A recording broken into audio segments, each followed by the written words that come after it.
우리가 함께 읽은 이제 이 야고보서 1장에 있는 이 말씀을 통해서 하나님께서 주시는 은혜를 우리가 함께 나누기를 원합니다. 우리 지난주까지는 이제 히브리서라는 말씀을 우리가 같이 나누었는데요. 히브리서는 좀 사실 어려운 책 중에 하나예요. 제가 좀 나름대로 설명을 하고 쉽게 설명을 하면 조금 이제 쉽게 느껴지지만 혼자 읽어보면 좀 난해한 부분이 굉장히 많습니다. 구조적으로도 그렇고 번역상으로도 좀 그렇습니다. 근데 히브리서를 잘 이제 개인적으로 묵상하시고 또 오늘은 이제 두 번째 공동 서신인 야고보서 말씀을 우리가 함께 나누기를 원합니다. 이 야고보서는 이 초대교회 지도자였던 야고보가 기록한 책인데요. 이 야고보는 같은 이름이 여러 명 나오죠. 그래서 예수님 제자였던 야고보가 아니고 예수님 동생이었던 야고보가 기록한 것으로 알려져 있습니다. 이 예수님 제자였던 야고보는 일찍 순교를 당하죠. 헤롯 왕에 의해서 순교를 당하게 되고 예수님께서는 십자가에 죽으시고 부활하시고 승천하신 이후에 이 예수님 동생이었던 야고보는 예수를 믿고 이제는 교회의 지도자가 되어집니다. 그래서 초대교회 지도자로 사역을 하게 되는 게 사도행전에 나타나 있습니다. 이 예수님 동생 야고보는 예수님 살아계실 때는 사실 예수님을 메시아로 믿지 않았어요. 그냥 형님인데 참 독특한 형이구나. 유대율법을 잘 따르지 않고 사실은 유대율법이 좀 오해가 된 부분이 있었던 거죠. 제대로 행하지 않는 율법을 바르게 한 건데 그 당시 사람들이 볼 때는 율법을 따르지 않는 것처럼 보였던 거예요. 그래서 좀 독특하게 지도자를 대항하는 그런 형으로만 따라다녔지만 그것은 형을 막 이렇게 많이 걱정했죠. 혹시나 형님이 무슨 문제가 생기지 않을까 하고 될 수 있으면 나서지 말라고 막 이렇게 따라다니고 말렸었는데 예수님이 십자가에 죽으시는 모습과 부활하시는 모습과 승천하시는 모습을 이제 보고 난 뒤에 이 우리 형님이 진짜 메시아였구나 하는 것을 믿게 됩니다. 그리고 오순절날 성령을 체험하고 난 뒤에 성령을 통해서 분명하게 깨닫게 되어지고부터는 이 예수님 동생 야고보는 기독교인들의 지도자가 되어진 거죠. 특별히 예수님 동생 야고보의 별명이 하나 있는데 그게 약대 무릎, 낙타 무릎입니다. 이 야고보의 별명이 왜 낙타 무릎이냐면 낙타처럼 눈물을 너무 많이 흘리고 늘 무릎을 꿇고 기도하는 그런 경건한 사람이었다는 거예요. 여러분 낙타의 특징이 그거거든요. 눈물을 많이 흘리는 거죠. 그 사막의 모래바람을 견디기 위해서 그 모래를 씻어내기 위해서 끊임없이 눈에 눈물이 흐릅니다. 그래서 눈물을 많이 흘리고 낙타는 또 일어서 있는 것보다 앉아 있는 시간이 더 많아요. 사람을 태우기도 하고 짐을 싣기도 해야 되기 때문에 그래서 낙타 무릎이 항상 툭 튀어나져 있는 거죠. 그것처럼 이 예수님 동생 야고보는 얼마나 하나님을 경외하고 또 성도를 위해서 많은 기도를 했는지 성도를 향해 기도할 때마다 눈물을 흘리면서 기도했다는 거예요. 이 야고보의 눈에도 눈물이 마를 시간이 없었답니다. 그리고 성도들을 향해서 늘 무릎을 꿇고 기도하는 사람이었기에 그 무릎이 낙타처럼 튀어나와서 있었다. 그래서 이 야고보의 별명이 낙타하는 무릎입니다. 그만큼 예수님 동생 야고보는 하나님을 경외하는 마음, 두려워하는 마음이 있었고요. 또 성도를 위해서 늘 기도하는 그런 지도자였다는 겁니다. 그런데 이런 야고보의 기준에서 볼 때 그 당시 초대교회 성도들이요 로마의 핍박을 받았고 또 유대인들에 대한 어떤 핍박을 받았지만 성도들이 그런 어려움을 견디지 못하고 배교를 하는 거예요. 히브리서도 우리가 읽어봤지만 배교를 하기도 하고 사실은 배교 그러니까 신앙을 버리지는 않지만 겉으로는 이제 기독교인이 아닌 것처럼 믿음의 삶을 살지 않는 모습들을 야고보가 보게 된 겁니다. 그리고 그런 겉모습만 기독교인인 것처럼 하는 성도들을 향해서 경고하는 말씀을 편지로 기록을 하게 됩니다. 그래서 오늘 1장 1절 한번 보십시오. 거기 보시면 예수 그리스도의 종이었던 야고보는 흩어져 있는 12지파에게 이 편지를 쓴다. 이 흩어져 있는 12지파란 말을 썼지만 사실은 이제 헬라 시대 가운데 흩어져 있는 기독교인들을 얘기하는 겁니다. 흩어져 있는 기독교인들에게 내가 편지를 한다는 겁니다. 이 당시에 이 로마의 핍박과 또 유대인들의 그 멸시를 견디지 못해서 신앙을 버리거나 겉으로 믿음 있는 사람인 양 말하지만 실제 삶 속에서는 말씀대로 행하지 않는 이런 외식하는 성도들을 보면서 권면의 말씀들을 기록을 하게 됩니다. 그래서 이 야고보서의 큰 주제를 말하라 그러면 이 믿음은 반드시 행함으로 나타나야 된다. 믿음에는 반드시 행함이 있어야 된다. 믿음의 증거가 있어야 된다는 거예요. 이게 히브리서하고 비슷하죠. 믿음은 바라는 것들의 실상이고 보지 못하는 게 증거라. 믿음의 증거가 있는 것처럼 야고보는 믿음의 증거가 삶이라는 거예요.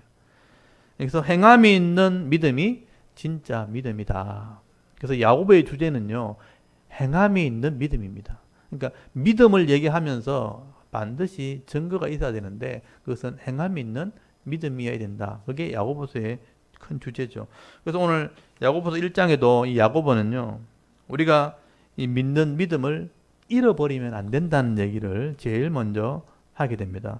여러분, 이 먼저 야고보서 오늘 본문 2절을 한번 보십시오. 거기 보시면 이런 믿음에 대한 시험이 반드시 있다는 거예요. 그 당시에는 그런 믿음에 대한 시험이 있었다는 거예요. 근데 이 믿음에 대한 시험을 왔을 때, 시험을 만났을 때 인내로 이것을 이겨야 된다. 그래서 이 인내라는 단어를 오늘 잘 보시길 바랍니다. 여러분 2절에 보면 내 형제들아, 성도들을 향해서 하는 말이죠. 너희가 여러 가지 시험을 당하거든. 이 시험 당한다는 게 둘러싸인다, 포위당한다라는 뜻이거든요. 불신자에 의해서 이런 시험에 포위당하면 온전히 기쁘게 여기라. 이는 너희 믿음의 시련이 인내를 만들어내는 줄 너희가 알미라. 이렇게 말씀을 합니다. 여기 나오는 여러 가지 시험이라는 것은 그 당시 이 상황 속에서 예수를 믿는 성도들이 당하는 그런 시험들을 이야기하는 겁니다. 그래서 여러분 3절에 보면 이런 시험을 믿음의 시련이다. 믿음을 시험하는 어떤 시련이다. 이거를 시험이란 단어와 시련이란 단어, 이런 단어들은 사실은 이제 믿음이 있나 없나 테스트하는 게 아니고 이게 단단하게 한다는, 연단한다는 그런 시험이에요. 그 믿음을 더 견고하게 하는 그런 시험이 있게 된다. 그래서 이 당시 이스라엘 땅에는요, 유대인들 자체, 정통파 유대인들은 기독교를 이단이라 그랬거든요. 이제 그들은 예수님을 메시아로 인정하지 않기 때문에 예수를 메시아로 인정하는 사람들을 이단이라 그랬다고요. 나사렛 땅이라, 나사렛 이당이라면 유대인들이 이스라엘 안에서는 기독교인을 핍박을 했습니다. 그러니까 종교 재판을 한 거죠. 그 종교 재판의 마지막은, 그게 유대 율법의 이단은 투석형, 돌로 쳐 죽이는 거거든요. 사형을 할 정도로, 죽여야 될 정도로 핍박을 받았어요.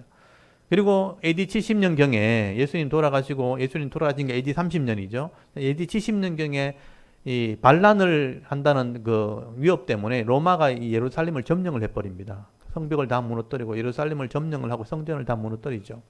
그때부터 성전이 없어진 겁니다. 그래서 이 로마의 정부에 의해서 이 이스라엘을 점령을 하고 난 뒤에 그것을 이제 종교적으로 반항하는 기독교인들을 핍박하기 시작한 거예요. 그래서 로마 정부는 황제를 대항한다는 것 때문에 이 기독교인들을 엄청나게 핍박을 하게 됩니다. 그래서 그 당시에 기독교인들은 기독교인이라는 것을 드러내지 못하기 때문에 또 상대방이 모르는 사람 만났을 때 자기가 기독교인이라는 것을 표현할 때 말로 못하는 거예요. 그래서 어떤 암호를 가지고 표현했다는 거예요. 그게 유명한 게 익투스라는 그런 단어가 나오게 된 거죠. 제가 그림을 하나 준비했는데 한번 보여주십시오. 보여주시면 이거 많이 보셨을 거예요. 이 그림 많이 보셨죠? 물고기 모양이고. 이게 이제 익투스라는, 헬라어의 익투스라는 말이 물고기란 뜻이에요. 물고기란 그 익투스 첫 자를 따면, 여기 이제 익투스가 첫 자만 따면 이게 해석을 하는 게 요거예요. 요런 모양을 그리다가 요런 모양을 그린 거예요. 그래서 익투스가 뭐냐면 이 예수, 지저스, 영어로 하면 지저스, 예수스, 그리스도, 메시아, 그리고 데오스, 하나님, 그리고 히오스, 아들. 그러니까 하나님의 아들, 그리고 시그마니까 소테르가 구원자 이런 뜻이거든요. 그러니까 예수 그리스도는 하나님의 아들이고 우리의 구원자다라는 뜻이에요. 이거를 약자로 하면 첫머리만 따면 익투스라는 단어가 되는데 익투스라는 단어가 물고기란 뜻이에요. 그래서 물고기를 그리면 예수 그리스도가 하나님의 아들인 것을 나는 믿는 사람입니다. 이런 뜻이 되는 거예요. 이거를 이제 물고기로 그리면 또 표시가 나잖아요. 여기 동그랗게 해가지고 여기에 이제 익투스 여기 다 있는 거죠. 익투스 여기 다 있는 여기 여기 글자가 다 들어가는 게 저 모양이에요. 그래서 사람 앞에 이런 모양을 그리면 나는 예수 믿는 사람입니다. 라는 뜻이에요. 그래서 이제 이게 돌판에 지금 새겨진 거잖아요. 그래서 자기 집에 이런 표시를 해 놓는 거예요. 그러니까 이 로마가 지배했던 요거는 이제 저도 에베소에 가가지고 찍은 사진에 보면 돌판에 이게 있거든요. 로마가 지배하는 곳곳에 헬라 지역에 가면 이런 표시들이 지금도 남아 있어요. 예수 믿는 사람이 모였던 곳입니다. 라는 뜻이에요. 그만큼 기독교인을 드러내기 쉽지 않은 그런 시대에 이 사람들이 살았다는 것이죠. 그래서 이런 믿음을 숨겨야 되는 시대지만 삶은 살아야 되잖아요. 근데 이렇게 기독교인이 드러내기 쉽지 않다 그래가지고 제대로 삶을 살지 못하게 되어질 때 여러 가지 이제 시험을 당한다는 겁니다. 그런 시험을 야곱 입장에서는 견뎌야 된다는 거죠. 이런 시험이 있다 할지라도 우리 믿음이 있는 사람들은 이것을 견뎌내야 된다. 여러분 이게 반대로 생각해 보면 사탄의 입장에서 볼 때 우리가 시험을 한다는 것은 이 사람이 진짜 믿음이 있다는 뜻이거든요. 진짜고 옳고 믿음이 있으니까 건드리는 거예요. 시험하는 거죠. 만약에 이 사람이 진짜 믿음이 없고 사단의 오염에 걸린 사람이고 사단의 삶을 살아가는 사람이라면 굳이 사탄이 시험을 줄 이유가 없죠. 그래서 이 반정하는 것이죠. 내가 믿음이 있는다는 것은 시험을 당할 수밖에 없는 거다. 사탄의 시험이 있다는 것은 우리의 믿음에 대한 반정이에요. 그렇다면 이런 시험은 견뎌내야 되는 거죠. 그래서 인내로서 이것을 이루어 나간다면, 견딘다면 이게 온전한 것이 드러나게 된다. 그런 얘기를 하게 되는 것입니다. 그래서 여러분 4절을 한번 보십시오. 인내를 온전히 이루라. 이는 너희로 온전하고 구비하여 조금도 부족함이 없게 하려 함이라 라고 말씀을 하게 됩니다. 내가 믿음이 있으면 시험이 온다는 거예요. 여러 가지 시험이 와요. 핍박으로 올 때가 있고 유혹으로 올 때가 있어요. 달라요. 두 가지가 있어요. 핍박으로 올 때는 내가 약할 때 그런 핍박이 오는 거죠. 내가 강하면 유혹으로 오는 겁니다. 그래서 그런 항상 여러 가지 시험이 올 때 인내로서 이것을 이루게 되면 이 믿음에 대한 인내이기 때문에 이 믿음이 온전해지는 것이죠. 그래서 이것을 붙들어야 된다. 믿음을 붙들어야 된다는 얘기를 하게 되는 것입니다. 여러분 인내로 견디기만 한다면 우리는 완전하게 되는 거예요. 온전하게 되어지고 부족함이 없게 되는 것이라. 그리고 이런 5절 말씀에 보시면요. 만약 우리에게 이 믿음을 지키기에 부족하다. 내가 힘이 부족하다 하면 하나님께 구하라는 거예요. 하나님께 지혜를 구하는 방법이 있다는 겁니다. 우리 55절 보십시오. 너희 중에 누구든지 지혜가 부족하거든 모든 사람에게 후히 주시고 꾸짖지 아니하시는 하나님께 구하라. 이 구하란 말은 청구하라, 요구하라. 고난을 얘기하는 게 고난. 하나님께 요구하면 하나님이 주시리라. 그러면 들어주실 것이다. 여러분 이 말은요. 여러 가지 시험을 당할 때 내가 시험을 만난다 했을 때 해결 방법이 여러 가지가 있다는 거예요. 근데 문제는 내 지식과 내 경험이 그렇게 풍부하지가 않아요. 그래서 어떤 문제를 당하면 우리 아이들이 문제를 당하면 그 해결책이 많지 않아요. 아는 지식이 많지 않고 경험이 많지 않으니까 한 가지밖에 해결밖에 없는 거예요. 그게 막혀버리면 포기하는 거예요. 그 아이들이 젊은 시절에 아이들이 경험도 없이 문제를 만났을 때 이걸 견디지 못하면 자살하는 거예요. 왜냐하면 해결 방법이 없다고 생각하는 거죠. 이게 인간의 문제죠. 근데 여러분 이것을 하나님께 요구하라는 것은 하나님께서는 수많은 해결 방법을 가지고 있다는 거예요. 하나님께서는 우리가 알지 못하는 경험하지 못하는 기가 막힌 방법으로 우리를 해결할 방법을 가지고 계신 거예요. 그러니까 하나님께 우리가 지혜를 구하면 돼요. 그게 해결 방법 중에 하나라는 거죠. 그래서 우리가 하나님께 구하는 방법이 뭐냐? 하나님께 기도하는 것입니다. 근데 우리가 그런 생각할 수 있죠. 하나님이 그렇게 해결 방법이 많으면 그냥 주시면 되지. 왜 굳이 우리가 기도해야 되는가? 청구해야 되는가? 이런 생각을 하게 되죠. 근데 가만히 생각해 보면요. 하나님은 그냥 주시는 게 아니고요. 법대로 주시는 분인 거예요. 이 성경의 약속이 그래요. 하나님에 대한 믿음이 있는 사람, 하나님에 대한 신뢰가 있는 사람, 이 믿음이 확인되어야지만 하나님이 도와줄 수 있는 약속이 있어요. 그게 하나님 나라 법이라는 거죠. 그래서 하나님의 법에 하나님을 믿고 신뢰하는 사람들만이 하나님이 도와줄 수 있도록 약속이 되어 있기 때문에, 그래서 하나님 편에서는요, 내가 믿음의 사람이라는 걸 증거를 보여야 되는 거예요. 그게 하나님의 이름을 부르는 겁니다. 하나님의 이름을 부르고 말씀대로 약속대로 하나님께 기도하는 거죠. 그 기도가 믿음으로 기도하는 기도일 때 하나님은 들어줄 수 있는 거다. 그래서 우리가 이런 믿음도 없고 이런 말씀에 대한 신뢰도 없으면서 막연히 나는 잘 됐으면 좋겠다, 나는 이걸 문제를 해결했으면 좋겠다, 막연한 기대로 그냥 하나님 이름을 부르면요, 하나님 도와줄 수 없어요. 그건 내 욕심밖에 안 되는 겁니다. 그래서 대부분 사람들이 그렇게 기도하죠.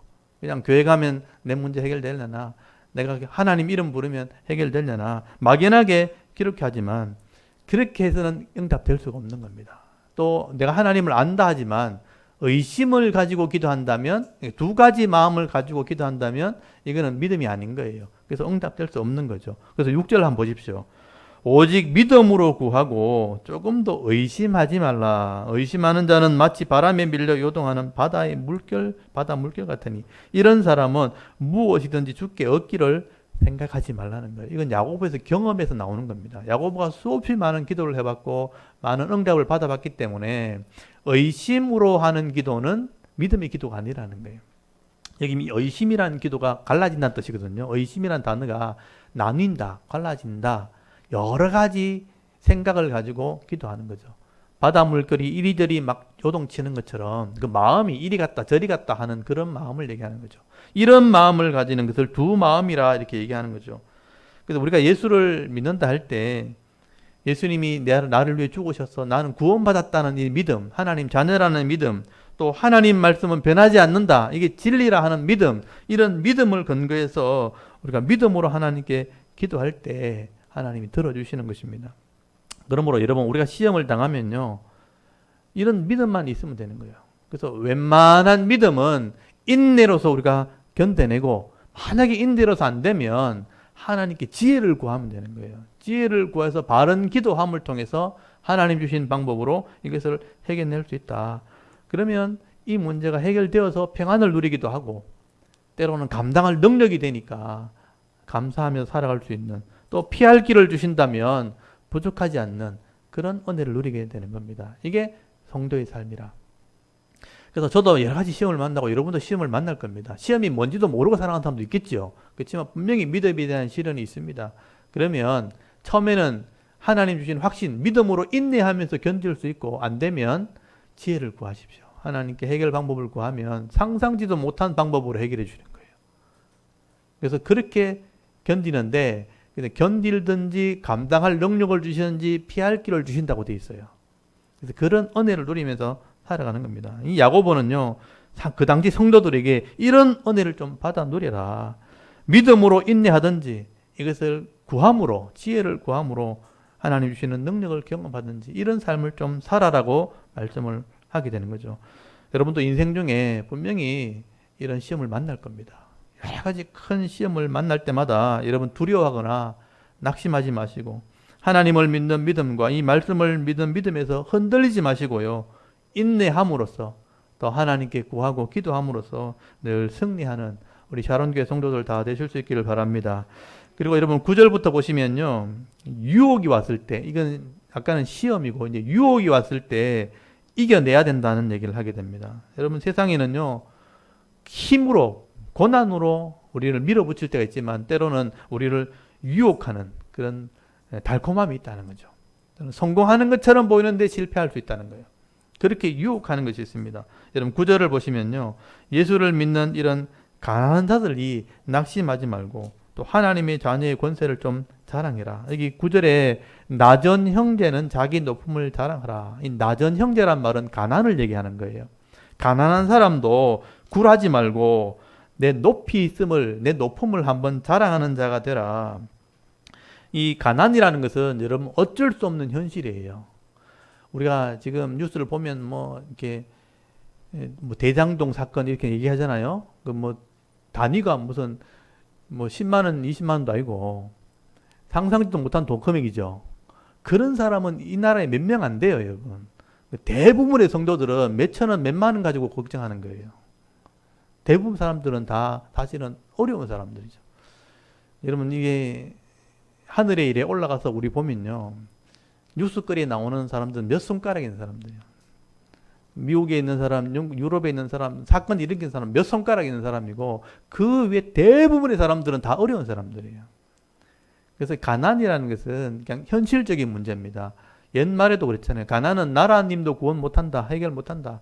대부분의 사람들이 그런 다 어려운 삶을 살아가는 거죠. 근데 이 가난함이 내 인생의 모든 것을 평가할 수는 없는 겁니다. 여러분 세상에 조금 가난하다고 내가 예수 믿는 성도면서 이렇게 가난하다고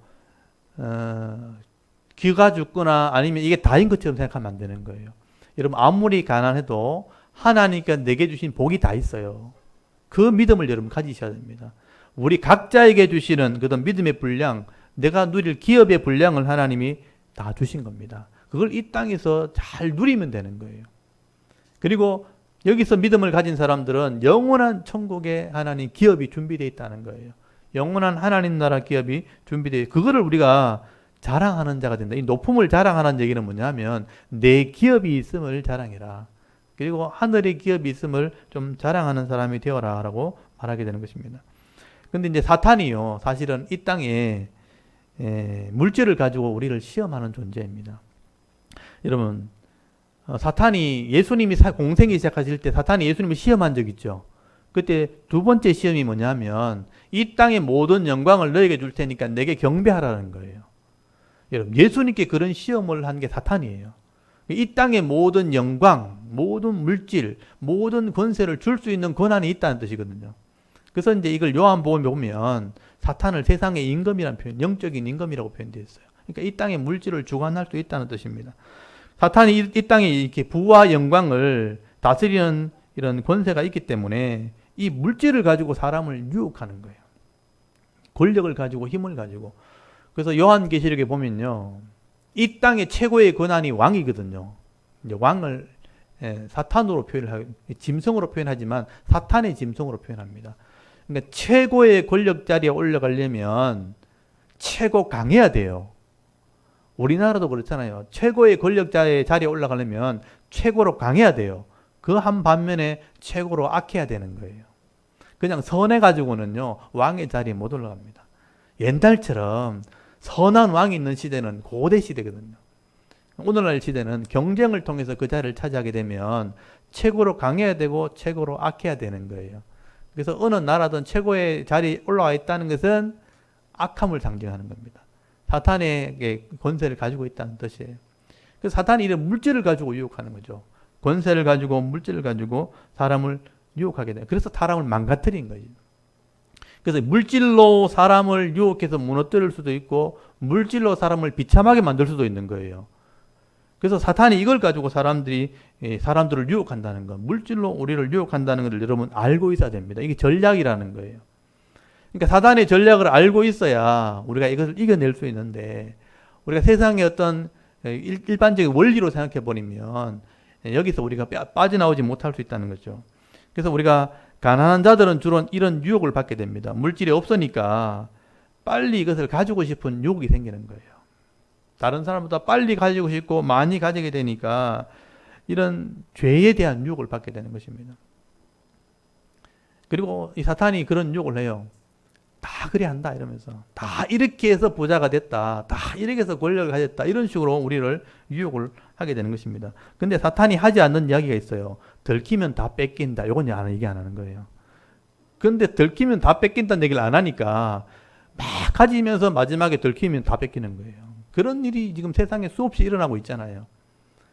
여러분 세상의 역사를 보면 그게 다 드러나 있고 또 성경의 역사에도 이것이 다 드러나 있습니다.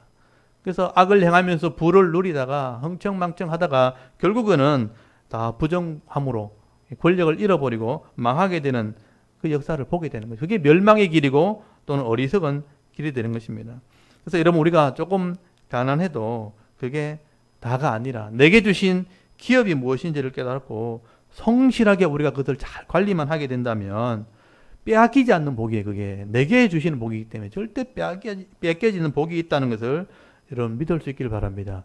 그게 우리의 믿음이죠. 그래서 낙심하지 마시고 마음의 타락함이 일어나지 않도록 우리 믿음을 지키는 그런 성도들이 되실 수 있기를 바랍니다. 여러분 주로 가난한 사람들이 이런 유혹을 받을 수 있다는 거 기억하셔야 돼요. 그때 내 높음을 자랑하는 자가 되라. 그리고 10절에 보시면요. 반대로 부한 자는 교만하지 말라는 겁니다. 여러분 물질은 하나님이 주신 물질은 이 땅에 있는 동안 하나님이 관리하라고 주신 거예요. 악한 물질은 반드시 뺏기는 것이고요. 이 땅에서 부를 가지고 사명을 가진 사람들이 있어요. 이런 사람들은 이 부를 하나님께서 맡겨주신 것입니다. 이건 영원히 존재하는 게 아니라는 거예요. 그래서 10절 한번 보십시오. 10절에 보시면 부한 자는 자기의 낮아짐을 자랑할지니 이는 그가 풀의 꽃과 같이 지나감이라. 해가 돋고 뜨거운 바람이 불어 풀을 말리면 꽃이 떨어져 그 모양의 아름다움이 없어지나니 부한 자도 그 행하는 일에 이와 같이 쇠잔하리라 하는 것을 기억해라는 거예요. 이 말씀은 이사야서 40장에 나오는 말씀이에요. 그러니까 성경을 아는 사람이면 이게 어디서 나온 말인지 알죠. 이사야 40장 말씀에 보면 풀은 마르고 꽃은 지드나 이런 말 나오죠. 하나님 말씀은 영원하다. 그래서 이 말씀을 비유로 설명하면서 우리 인생은 풀과 같다. 그 영광은 풀의 꽃과 같다. 이게 곧 마들고 시들고 없어지는 것이다. 영원한 것이 아니라는 것을 말씀을 하게 되는 것입니다. 그런데 여러분 이 없어질 영원히 존재하지도 않을 것 가지고 그것을 붙들고 우리가 영원한 것처럼 자랑하게 되어지면 결국은 같이 망하게 되는 것이죠. 그래서 영원한 것이 무엇인지를 우리가 기억해야 한다. 진리가 변하지 않는 것이죠. 진리가 변하지 않는 것이고 영원한 것입니다. 이 하나님 말씀을 붙들어야 된다는 거죠. 그래서 여러분 가난한 자도 이렇게 시험을 받을 수 있고 부한 자도 이렇게 유혹을 받을 수 있다. 그래서 여러분 가난하면 빨리 물질을 가지고 싶어서 죄의 유혹을 받게 되어지고 또 부한 자는 물질 때문에 하나님도 버리고 사람도 무시하다가 결국은 멸망의 길을 갈 수 있다는 것이죠. 그래서 이런 시험, 이 물질에 대한 시험을 잘 이기게 되어지면 결국은 생명의 면류관을 얻게 되어지는 겁니다. 그래서 여러분 12절 한번 보십시오. 시험을 참는 자는 복이 있나니 이런 여러 가지 시험을 참는 자는 복이 있나니 이런 신을 견뎌낸 자가 주께서 자기를 사랑하는 자들에게 약속하신 생명의 멸류관을 얻기 때문이라. 생명의 멸류관을 얻을 것이기 때문이라 라고 설명을 하게 되죠. 생명의 멸류관은 영생을 말하는 것입니다. 구원을 말하는 것이죠. 그래서 여러분 시험을 참고 견디는 사람이 복이 있고 이 시련을 잘 견디는 자가 결국은 영생의 복을 누리게 되는 거다. 이게 믿음 있는 것이다. 그래서 부한 자든 가난한 자든 이 땅에서 시험을 받고 시험을 당하는 것은 결국은요 내 욕심 때문이에요. 가난한 자도 욕심 때문에, 가진 자도 욕심 때문에 결국은 시험을 당하게 되는 것입니다. 그래서 이런 말씀을 따라가는 것이 아니라, 변하지 않는 진리를 따라가는 것이 아니라 욕심에 이끌려서 살아가다 보면 결국은 시험을 당하게 되는 것이죠. 결국은 죄를 짓게 되어지고 악을 행하게 될 때 이런 고통을 당하게 되고 함께 멸망의 길을 가게 되는 것입니다. 그래서 여러분 욕심을 따라가는 자가 되지 말라. 14절 한번 보십시오. 오직 각 사람이 시험을 받는 것은 자기 욕심에 끌려 미혹됨이니 욕심이 잉태하면 죄를 낳고 죄가 장성하면 사망을 낳느니라. 욕심이라는 단어 한번 보십시오. 욕심이 잉태했다. 내 마음에서 계속 자라나면 죄가 나온다는 거예요. 죄가. 여러분 내 생각 속에서 또 내 마음 속에서 막 계획하고 막 이렇게 하는 것들, 이건 내 속에서 해결하면 돼요. 근데 이게 입 밖으로 말로 나온다든지 행동으로 실현되어지면 이게 드러나 버리는 거예요. 죄가 되는 겁니다. 이 죄는 또 다른 죄를 또 짓게 만드는 거예요. 거짓말을 하고 살인을 하고 사람들에게 뭐 이렇게 피해를 입히면 이게 또 다른, 숨기기 위한 또 다른 죄를 짓게 되는 거죠. 그걸 거두지 못하면 결국은 멸망의 길을 가는 거죠. 사망으로 가는 것입니다. 그래서 내 속에서 해결하는 것이 바로 믿음이라는 것이죠. 그래서 여러분 이 세상에 있는 모든 사람들은요, 가난하든 부하든 이런 물질 때문에 믿음을 버려야 되는 이런 유혹을 당하기도 하고요. 이런 많은 시련과 고통을 당하게 된다는 거죠. 이것을 이겨내는 사람, 견뎌내는 사람, 이런 사람만이 결국은 생명의 멸류관을 얻게 되는 겁니다. 그래서 이거를 이기는 자가 되라는 얘기를 하게 되는 거예요. 이기는 자, 또 승리자가 되어라. 그래서 여러분 16절 한번 보십시오. 16절에 보시면 그래서 속지 말라는 말을 하게 되는 거죠. 이런 유혹이나 이런 시험에, 이런 세상의 원리에 속지 말라. 내 사랑하는 형제들아 속지 말라. 온갖 좋은 은사와 온전한 선물이 다 위로부터 빛들의 아버지께로부터 내려오나니 그는 변함도 없으시고 회전하는 그림자도 없으시니라. 이 땅에 있는 것에 속지 말라. 진짜 좋은 것, 진짜 은사, 좋은 선물은 어디서부터 오는가? 하늘로부터 온다. 위에서부터 온다. 그런 말을 하게 되죠. 여러분, 이 위에서부터 온다 이런 표현은요, 하나님께로부터 온다는 것은 빛들의 아버지가 하나님을 의미하는 것이거든요. 하나님께로 온다는 것은 하나님 말씀을 붙들라는 뜻입니다. 하나님께로부터 오는 게 바로 말씀이에요. 이 말씀대로 붙들고 살아가는 삶만이 결국은 속지 않게 되는 것이다. 그래서 그럼 18절 한번 보십시오. 그가 그 피조물 중에 우리로 한 천 열매가 되게 하시려고 자기의 뜻을 따라 진리의 말씀으로 우리를 낳으셨느니라. 여기 진리의 말씀의 중요성이 있죠. 우리가 어떤 믿음의 사람의 천 열매가 되게 하기 위해서 말씀으로 우리를 낳았다는 거죠. 진리란 말은 변하지 않는 뜻이에요. 아멘. 이런 뜻, 아멘.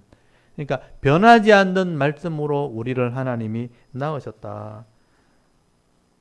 그래서 여러분, 세상의 여러 가지 물질에 대한 유혹, 세상의 여러 가지 고난에 대한 유혹 때문에 죄를 짓거나 타락하기보다는 하나님 말씀에 순종하는 사람이 되어야 된다. 하나님 말씀을 붙드는, 위로부터 오는 하나님의 말씀, 변하지 않는 말씀을 붙들어야 된다. 그래서 여러분, 결론적으로 말하면 19절부터 이제 27절까지가 마지막 결론 부분이에요. 하나님 말씀을 들었다면 행하는 자가 된다. 그래서 여기 17절부터 19절부터 나오는 얘기 중에 듣는다는 말을 여러 번 하게 돼요. 듣는다 할 때 듣고는 행해야 되고 듣고는 잊어버리면 안 된다 하는 얘기를 반복을 하게 되는 것을 보게 됩니다. 그래서 성도는요, 하나님 말씀을 잘 듣기도 해야 되지만 잘 행하기도 해야 된다. 잘 듣는 것은 배우는 거죠. 잘 배우기도 해야 되지만 배움으로 끝나면 안 되죠. 이것을 잘 행하는 사람이 돼야 된다. 여러분, 듣고도 행하지 않는다면 잘못된 길을 가겠지만요. 또 듣기만 하고 행하지 않게 되면 외식하는 자가 되는 거예요. 듣고도 행하지 않으면 잘못된 길을 가겠죠. 근데 잘 들어놓고도 행하지 않는다면, 제가 조금 잘못 얘기했네요. 듣지 않고 행하면 잘못된 길을 가겠지만 듣고도 행하지 않으면 외식하는 자가 되는 거예요. 듣지 않는 것도 미련한 것이지만 듣고도 행하지 않는 것은 어리석은 것입니다. 두 가지를 다 이야기를 하게 되는 거죠. 그래서 19절 한번 보십시오. 듣기는 속히하고 말하기는 더디하라. 성내기도 더디하라. 이 말은 듣는 것이 중요한 거예요. 들었다면 듣는 대로 행하는 자가 돼야 되는데 말하는 걸 함부로 하면 안 된다는 거죠. 그리고 화를 내거나 함부로 살면 안 된다. 삶을 함부로 살면 안 된다고 그렇게 표현하는 겁니다. 그리고 22절 한번 보십시오. 너희는 말씀을 행하는 자가 되고 듣기만 하여 자기를 속이는 자가 되지 말라. 보세요. 듣기는 듣는데 행하지 않으니까 자기를 속이는 거예요. 무엇이 옳은지 들었는데 행하지 않으면 옳은 걸 알면서 하지 않는 거잖아요. 자기를 속이는 거예요. 그리고 25절 한번 보십시오. 자유롭게 하는 온전한 율법을 들여다보고 있는 자는 듣고 잊어버리는 자가 아니요 실천하는 자니 이 사람은 그 행하는 일에 복을 받으리라. 한번 보십시오. 듣고 잊어버리지 않는다는 거예요. 다 들었잖아요. 들었다면 말하기는 빨리 하지 마라. 함부로 살지 말아라. 이런 뜻이고요. 또 들었다면 나를 속이지 마라. 행하지 않는 사람이 되어서 속이지 마라. 외식하는 자를 말하거든요. 그리고 25절에는 들었으면 잊어버리지 말라. 들었으면 행하는 자가 진짜 복을 받는 사람이라. 야고보는 지금 말씀을 듣는 성도들에게 얘기하는 겁니다. 여러분 지금 다 듣고 있잖아요. 들었다면 함부로 행하지 말고, 들었다면 나를 속이지 말고, 외식하지 말고, 들었다면 듣고 잊어버리지 말라. 이렇게 말씀을 하게 되는 것입니다. 그래서 여러분 26절 보시면 이렇게 말씀을 듣고 행하는 것을 경건이라고 하거든요. 참된 경건이 뭔가? 실제로 행하는 사람입니다. 여러분 26절부터 27절까지가 마지막 말이죠. 누구든지 스스로 경건하다, 자기는 경건하다고 말한다는 거죠. 그렇게 생각하며 자기 혀를 재갈 물리지 않냐고 자기 마음을 속이면, 아까 했던 말 정리한 거죠. 이 사람은 경건은 헛것이다. 아무것도 아니다. 하나님 아버지 앞에서 정결하고 더러움이 없는 경건이라는 것은 곧 고아와 과부를 환난 중에 돌아보고 그 또 자기를 지켜 세속에 물들지 아니하는 그것이니라. 행하는 자라고 말하게 되는 거죠. 그래서 여러분, 내가 교회를 오래 다녔다, 무슨 직분자다 이렇게 말을 해놓고 내가 말을 막 함부로 한다면, 세상에 나가서 속이기도 하고 거짓말도 하고 사기치고 다닌다면 내가 말한 경건은 가짜인 거예요.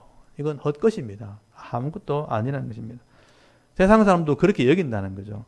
근데 여러분, 하나님 옆에 진짜 경건이 뭔가, 여기 본문에는 고아와 과부를 또 환난 중에 돌아본다고 되어 있지만 이건 율법을 얘기하는 거예요. 가난한 자를 도와준다는 것은 사랑을 얘기하는 겁니다. 사랑을 행하는 자가 되고 또 세속에 물들지 않는다. 죄의 유혹에 넘어가지 않는다는 거예요. 이걸 넘어가지 않도록 자질을 지키는 사람이 이게 진짜 경건이다. 하나님이 원하시는 진정한 경건함이라고 말할 수 있는 것이다. 한마디로 말하면 하나님 말씀을 말 그대로 실천하는 사람을 얘기하는 것입니다.